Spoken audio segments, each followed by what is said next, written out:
Hey guys, in this video I'll go over all changes coming with update 47, extremely fast. I'm first going to go over combat changes, then new dungeons, and then other quality of life changes. Ultimate generating class passives will now share their cooldowns. This change affects Prism, Transfer, Mountain's Blessing, Savage Beast, Implacable Outcome, and Corpse Consumption. Replenishing Barrier no longer grants any ultimate, but grants more magicka. Evil Hunter's damage bonus now applies to Torchbearer. Shooting Star's cost has been decreased from 200 to 185. It generates 10 ultimate per enemy instead of 12, and it now has a cap of generating ultimate from up to 6 enemies. As for Flameskull, ZeniMax fixed a bug where corpses created by this ability could not be replaced, causing you to very quickly hit the cap and be unable to generate more corpses. Grim Focus and its morphs no longer provide any weapon and spell damage, and instead provides Major Prophecy and Savagery. Relentless Focus morph is now cheaper and only requires 4 stacks to fire the arrow, instead of 5. Shadow Cloak and Shadow Disguise will now passively grant minor protection, which reduces your damage taken by 5%, instead of Major Savagery and Prophecy, which increase your crit chance by 12%. Dark Cloak now grants bonus healing while holding block, instead of while standing still, but its duration has been reduced from 5 seconds to 3 seconds. Catalyst passive has been nerfed to grant 20 to ultimate, instead of 30. Bound Armor and its morphs no longer grant bonus max magicka or max stamina. Bound Aegis no longer grants increased duration on the block mitigation bonus. The ability's duration now scales with the total of your physical and spell resistances, granting 1 second for 10,000 of resistances. The block mitigation bonus was also increased, from 40% to 50%. Bound Armament's morph now grants passive Major Savagery and Prophecy. Dark Deal no longer grants Minor Force, but Minor Berserk lasts 20 seconds, instead of 10. If Blood Magic procs when you're at full HP, it will now grant you 10% bonus to your max stamina or max magicka, whichever is higher, for 10 seconds. Blessing of Protection and Blessing of Restoration now have a 0.4 second delay, rather than 0.8 second. Combat Prayer now has a 0.4 second delay, instead of being instant. Banner Bearer's class mastery script, for Arcanists, will now only generate cracks if you add none, similar to Inspired Scholarship. It also generates 3 ultimate, if it failed to generate any cracks. Highland Sentinel now has up to 3 stacks, rather than 10. The critical rating per stack has been increased from 357 to 443. It now also grants baseline 986 critical rating. This means that compared to the previous version, you can now gain between 986 to 2315 crit, instead of between 0 and 3570. Rush of Agony no longer pulls enemies to the caster after its delay, but instead creates an area of effect at the initial location, pulling enemies to it. Rakat's Void Mantle no longer works with the Overload ultimate. Arms of Reliquant deals 2% less damage. Bassei now grants up to 10% more damage, capped at 50% magicka, rather than 12% damage, capped at 0% magicka. Berserking Warrior now grants 986 crit rating at base. Maximum number of stacks is now 5, instead of 10, and each stack grants 298 crit rating, instead of 241. This means that, compared to the previous version, you can now gain between 986 to 2476 crit, instead of between 0 and 2410. Coral Riptide now grants up to 600 weapon and spell damage, which caps at 50% stamina, rather than 740, capped at 33% stamina. Destructive Mage no longer causes the enemy marked to be susceptible to any heavy attack damage, so it can no longer trigger off ally attacks. This also means multiple wearers can apply the set to the same target. The damage has been increased by 13%, and cooldown has been decreased from 4 seconds to 3 seconds. Dolorous Arena stack duration has been increased from 2 seconds to 5 seconds. The tooltip now properly describes the 2-second delay this set has before it starts applying stacks. Bar swapping no longer resets this previously hidden 2-second delay. Caspian's Cruel Signet's damage per sword has been increased by 32%. The damage bonus, granted when a sword is applied, is no longer removed when a sword ends, allowing for the bonus to persist when fighting more than one target at a time. Harmony in Chaos now grants 200 weapon and spell damage at base, but the damage per stack has been decreased from 135 down to 88, and the stack duration has been increased from 10 seconds to 15 seconds. Mantle of Siroria now grants 200 weapon and spell damage at base, but the weapon and spell damage granted per stack were decreased from 63 to 44. So at max stacks, it goes from 630 to 640.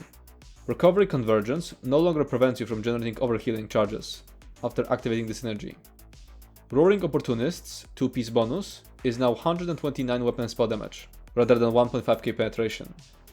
Twice Fanged Serpent now grants 2305 penetration at base. Maximum stacks have been decreased from 10 to 5, and penetration provided per stack was increased from 544 to 660. This means that compared to the previous version, you can now gain between 2305 to 5605 penetration, instead of between 0 and 6600. The 3-piece bonus is now 1.5k pen, instead of 1.1k max stamina. War of the Depths deals 3% more damage. Yander's Might grants 129 weapon and spell damage, instead of 1.5k penetration, as its perfected bonus. It now grants 86 weapon and spell damage per stack, instead of 41, but the maximum number of stacks was decreased from 10 to 5, so maximum is now 430, up from 410. Fully charged heavy attacks consume all stacks, to grant 136 weapon and spell damage per stack, up from 63, so the maximum is 680, up from 630. Now moving on to the new sets that are going to drop in the new dungeons. Most of the things said here will be a repetition if you've watched my previous videos, simply because most of these sets didn't get any additional changes after the first week of PTS, so there's nothing new to be said. First, the light armor set, called Zalmir's Spellweaver. It increases your flame, frost and shock damage by 5%, and the damage of burning, chilled, and concussion sets effects by another 15%. I think the values are too low and I can't see it being useful, even on a build that heavily focuses on elements. Next, the medium armor set called Tools of the Trapmaster. Dealing direct damage with a non-heavy attack grants you a stack of Trapmaster for 5 seconds, up to 4 stacks max. You can gain a stack every 1 second. Dealing damage with a fully charged heavy attack consumes the stacks, applies standard, and deals physical damage per stack consumed. This set turned out to be strong in PvP, so Zos added an internal cooldown, so it can't proc alongside other proc sets. Next, the heavy armor set called Stonehawk Domination. When you taunt an enemy, apply major vulnerability to them, increasing their damage taken by 10% for 12 seconds. This effect can occur once every 15 seconds. So it's basically a single target turning tide, with better uptime. You can get a really good uptime with a single set, and with just taunting, but it's single target. I feel like it can be utilized well by better players who switch gear a lot depending on the encounter. But for the average player running the same gear setup everywhere, I think turning tide is still better, because although it has worse uptime, it can affect multiple targets. Next, the monster set Barsaka. Performing a roll dodge creates a 6 meter pool of blood. After a 1 second delay, enemies in the pool take 1850 magic damage. Gain a damage shield for 6 seconds, based on total damage done by the pool to enemies, up to 15,000 damage. This effect can occur once every 10 seconds, and the amount of damage done scales off your max health, and cannot critically hit.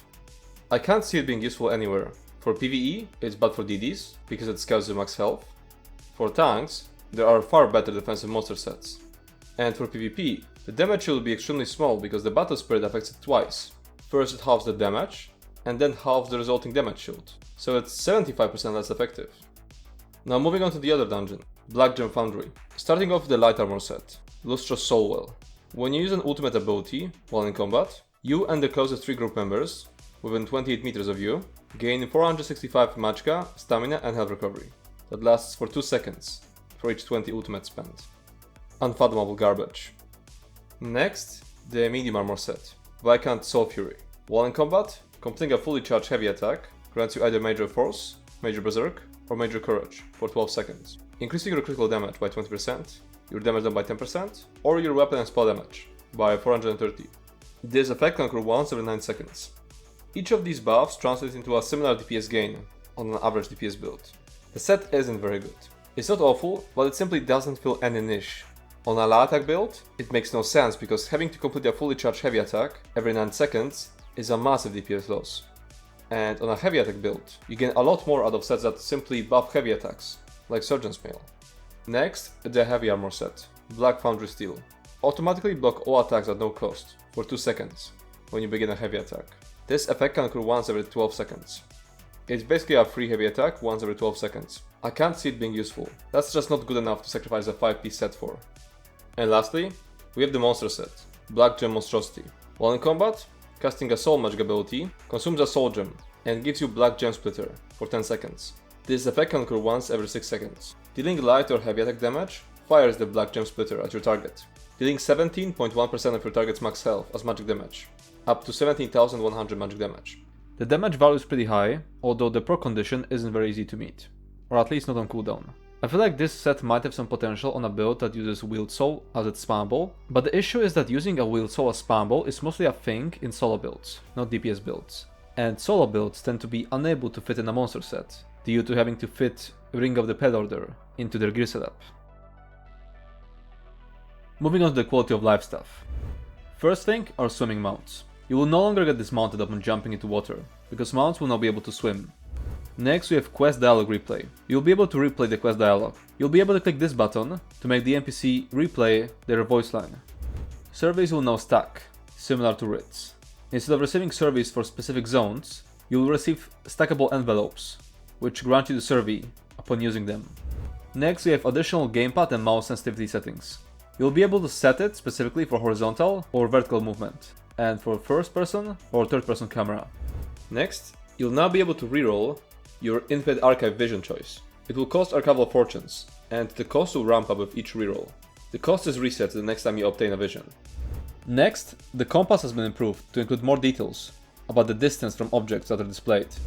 And lastly, the dodge roll fatigue indicator will now get more intense the more stacks of dodge roll cost increase you have. And that's it for this video. Thanks for watching and see you next time.